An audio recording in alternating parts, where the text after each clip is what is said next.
So today we're going to look at rose hips, which are these oval shaped berries, not to be confused with the round berries that we have here.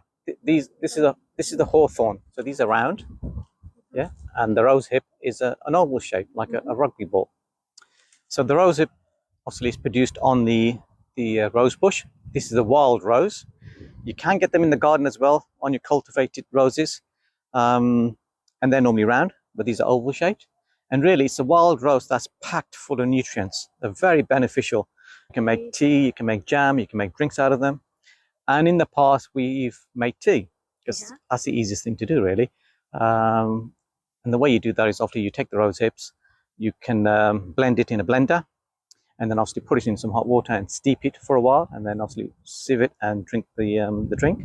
They're not that tasteful. No, so you have they didn't really have much taste at all, really. No, they didn't. So you'd have to add a bit of honey or some sugar. But they're packed full of nutrients. So they're supposed to have the highest concentration of vitamin C, would you believe, more than oranges. During World War II, the government recommended people go out and forage for rose hips because there was a shortage of fruit. And obviously the government was thinking, we don't want people getting scurvy, which is lack of vitamin C. Yeah. And of course, people used to gather these, and obviously they use them. Let's just pick one and let's have a look inside. What they have inside is some hairs, which can be an irritant. And during my school days, we used to use the hairs as itching powder, would you believe? Well, I'm just going to cut this open just to show you. At the moment, the hips are very firm because they're early in the season. But after a sort of few months, they'll go soft after there's been some frost. And when they go soft, you can actually then squeeze the pulp out and actually eat the pulp. But at the moment, you won't be able to squeeze anything out because they're quite sort of firm. So when you open it up, I'm trying to open it, there's loads of seeds in there. And I don't know if the camera can pick it up, but there's loads of little hairs, tiny little white hairs as well, around the seeds. And those are the hairs which, we used to use as itching powder.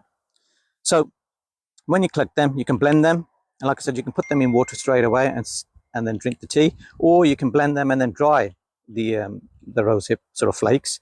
And then when you sieve the flakes, obviously all the hairs fall out, and then that will give you some dried rosehips which you can store and save for later use. And then you can, over the months, you can make tea. Just take a couple of spoonfuls, make tea out of the flakes, and obviously add some honey or sugar to taste.